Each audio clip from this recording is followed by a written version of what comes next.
Hi guys, so before we start, I'd like to take this moment to thank the sponsor of this video. He is a budding singer in Instagram and ideally he will upload a video in every 2 weeks starting now. So if you want to support my channel, you can go to his Instagram account and follow him. Thank you for sponsoring this video, Sanket. Hi guys, that was a shameless plug-in, but yeah, you should certainly follow me on Instagram, and that is how you can remain updated with everything that I post. That said, make sure you subscribe to my YouTube channel and also press the bell icon so you never miss an update from my channel. But then the point of the video is not about promoting my Instagram account. It's actually me venting about an addiction that I have. An addiction to my phone. And even though I am a digital minimalist, even though I do not identify myself as a heavy mobile or social media user, recently because I have been totally locked down at my home, I along with everyone else has very few things that we can do very easily, and most of it revolves around using our cell phone. So in this episode I'll talk about why I felt the urgency to tackle this particular problem, and I'll talk about why it is so addictive. Similarly, I'll talk about some of the things that I myself have tried in order to face this addiction to my cell phone, and also talk about some of the setbacks that I've experienced, some of the failures that I've experienced with the efforts I've made. I'll also be leaving timestamps down in the description, so you can also jump to the parts that you want to hear about. But I'd recommend you watch this full video to have a complete picture of what I want to convey from this video. So first of all, let me talk about the urgency to tackle this issue.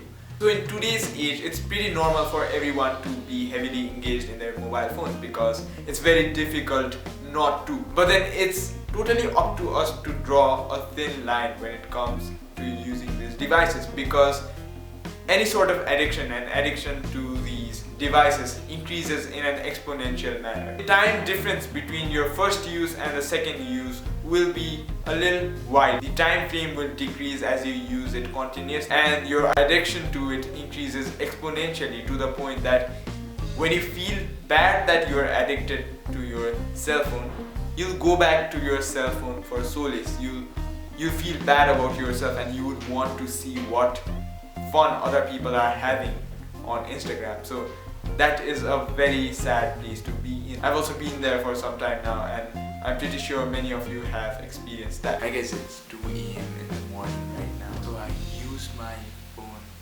thinking that I would do something productive, but then I didn't realize that I entered the rabbit hole of Instagram. I had not anticipated that I would go through so many accounts and stalk so many strangers. Now let us talk about why it is so addictive in the first place. It's because all these social media sites and everything in the new media, it capitalizes on certain important human desires. First of which is the human desire to be liked by others. That's why all these social media sites have the like button, and also to get validation from other people. Many people are insecure about themselves, so they put up the best version of themselves on social media, and when others tell them that they're beautiful, and when others tell them that they're looking very handsome, they get a sort of an assurance to themselves that they're doing fine. But then on the other end, for the viewer, when they see someone, when they see the ideal life of someone, they feel bad because they have this feeling that the other person is having all the fun while they're stuck in their bed. But then it's important to understand that all of us have difficult times, and life does not necessarily turn out to be the way we portray it on our social media platform. Now let me talk about some of the things that I've done firsthand in order to deal with this problem, and I'll also tell you about some of the setbacks or some of the failures that I experienced in the process. So as you can see, this shows my digital usage for a week, and in this week turns out I've used my cell phone for 66 hours. And as you can see, today I've used it for 3 hours and something minutes, and I've been averaging somewhere around 10 hours. Now, although this is not a good representation of my normal use, because currently I've been locked down at home and mostly I spend my time in my mobile phone, still it's a very alarming thing for me.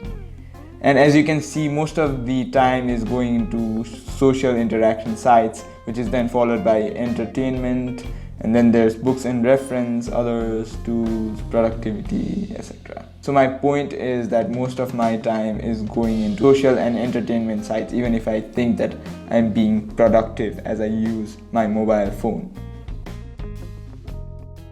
And as you can see, this app also allows us to set limits on different apps. It allows us to set particular limits for particular apps. For example, I've set 1 hour for YouTube and 30 minutes for Instagram and so on. But then despite the fact that there's time limit, I find myself shamelessly ignoring the limit. And I don't even choose the option to remind me in 15 minutes. I just ignore the limit for the day in autopilot. And that is a very sad thing. So my point is not to discourage you from using these apps, but to show you that even having these apps might not be enough in and of itself. So what I've discovered is that more than throwing your phone on that faraway sofa or having a time tracker app on your mobile, the most important thing here is self-discipline and dedication.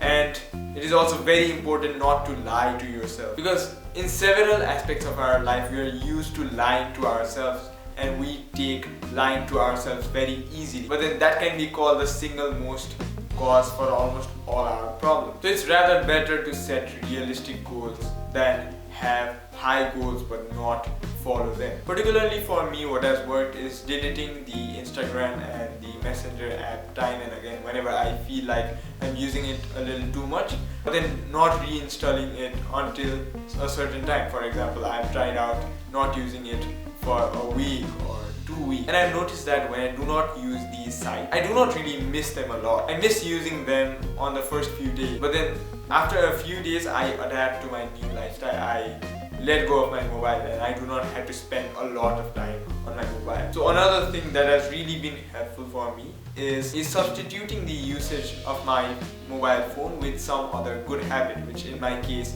is reading books. I've linked this to an apparent bad habit that I have. I need to drink a cup of tea every morning to function. Now, more about that in another video, but my point is that whenever I'm drinking tea or before I go to bed, I make sure that I read books. And before bed, I make sure that I read fiction books, because I do not want to get very pumped up and motivated late at night. And on top of all of that, the major thing that you need is clarity in your purpose. You need to understand the urgency of solving this problem and take actions accordingly.